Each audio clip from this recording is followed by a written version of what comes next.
Hello everyone, welcome to my cooking channel. चलो आज बनैबा mini bread samosa या ब्रेड पकोड़ा किसी भी कही पार एको खाया किंतु एते टेस्टी जे कहियार नहीं। आ खाइला बेलू तुमको पूरा समोसार फील हम।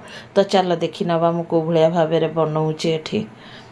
तो एठी देखि पारुथबो गाइस कि मु 5टा आलू को भल भाव मैश कर नहीं आठी गोटे कढ़ई बसई देछि 2 टेबल चामच मुझे सोरिष तेल को नहीं हाफ टी स्पून मुझे सोरिष को पकईदेली आ 2टा पियाज को कुचैकी काटी ताकू मुझे पकईदेली। पियाज को एथरक भल भाव भाजवा समस्ते तो आलू पूर को कंचारे ही सब जीरा धनिया गुंड देकरी करती किंतु आज मु देखंतु मु पूरा भाजिकी एकदम माने एकदम टेस्टी वे रे बनै कि तुमको देखेबी जोटा कि खाइले पेट तो भर किंतु मन तुमर बिल्कुल भी भरनी। मो छुआ मान भाया से मैंने तो बार बार कहते कि आउ टे बन रखी दियो मामा काली आम टिफिन नहीं चली जीवु।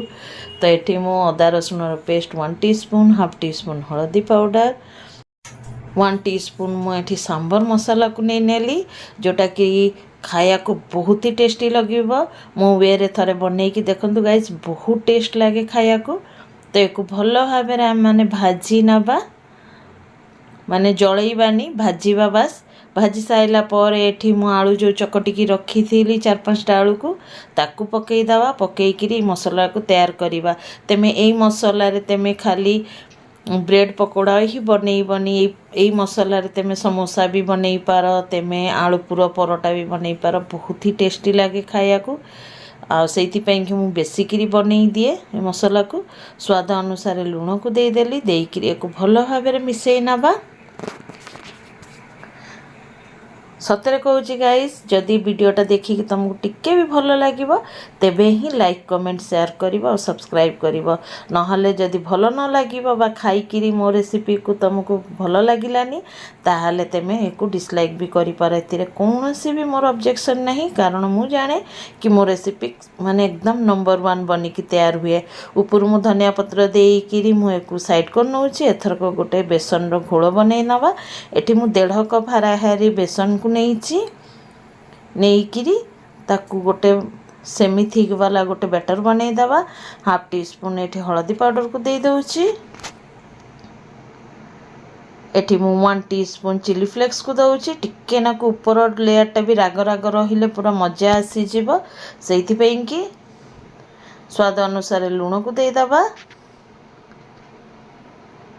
आ 1/4 टीस्पून खंडे मु एठी खाइबा सोडा को दे देली देकी ड्राई इनग्रीडिएंट्स गुड़ा को सब को भल भाव मिसई दवा। तापर अल्प अल्प पानी देकरी यार गोटे सेमी थिक बैटर बनई नवा अल्प अल्प पानी दबा जेमता कि लम्स हबनी से भलिया भाव बनईकरी यार गोटे सेमी थिक बैटर आमे बनई पकेइबा। सतरे कहूँ गाइस आउर भी थरे सेमता कहूँ कि सतरे सतरे किंतु बहुत टेस्टी लगे खाया को। ऊपरटा एते क्रिस्पी हुए और भीतरटा पूरा एकदम सॉफ्ट सॉफ्ट खाया को पूरा मजा आस जाए। तेमे यार थिकनेस देखिकी जानी पारथो मु को भलिया भाव बैटरटा बनईची। एठी बड़ बड़ ब्रेड नहीं मु बड़ ब्रेड रो स्लाइस नहीं तो ता ऊपर जो आलू मसाला एकदम मजेदार सा आलू मसाला जो बनई थी ताकू स्प्रेड कर दबा। तेमे चाह तो एतिरे तेमे चटनी भी बनई पार माने ग्रीन चटनी लगे कि मसला को दे पार किंतु मु एतिरे डुबे की खाया पे कि ग्रीन चटनी बनईबी। तो ये देखि पारुथबो गाइस पूरा हाथ रे दबेई दउची दबेई एक मु 4 टुकड़ा करके काटी दउची। तेमे चाह तो 2 टुकड़ा करके बड़ बड़ ब्रेड जेमता मिले होटल रे से भलिया भी करि पार किंतु मुझे एठी छोटिया छोटिया बनाऊँच देखिया को भी सुंदर लगे खाया को भी बढ़िया लगे। तो ये मु 4 टुकड़ा कर दूची। शेप एंड साइज तुमर निज हिसाब रे करिवो जोटा तुमको भल लागुची से भलिया बनईबो। पेटेरे गोटे सुआदिया जिनस गले ही हैला। एठी मु कढ़ई बसई देछि तेल गरम कर देछि आ एठी देखंतु बैटर भी एकदम रेडी ताकू आमे बुड़ेइबा बुड़ेइकरी एको टिके ना डीप करिकरी छाणी नवा। ए देखंतु जो साइड साइड रे जो बेसन रो गुंड गुड़ाक भासे से गुड़ाक देकरी ही आज गोटे जबरदस्त चटनी बनईबी तीखा तीखा एकदम राग राग वाला पूरा मजा आसी जीवो। कढ़ईटा मोर जेहेतु बहुत छोटियाटे तेणुकरी 3-3टा ही ब्रेड पकोड़ा बनूची। आठु उल्टेला बेलू टिके सावधान उल्टिब नहले तेल देह को छिटका मार।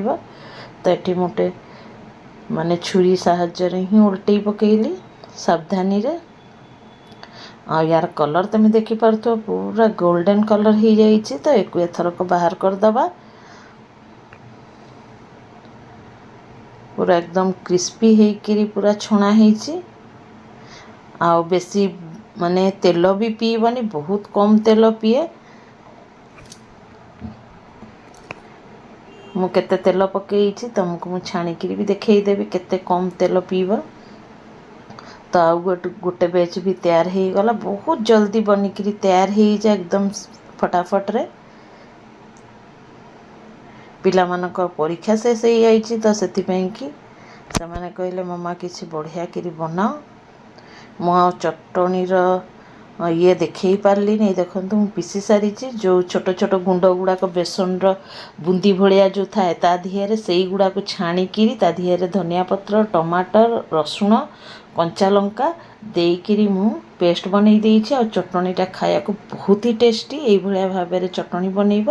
आ से बुंदी गुड़ा भी तमर लॉस हेनी, से भी तमर बनिकी तैयार हो एकदम चटणी। तेणुकरी कलरटा एमती देखा जाउछि।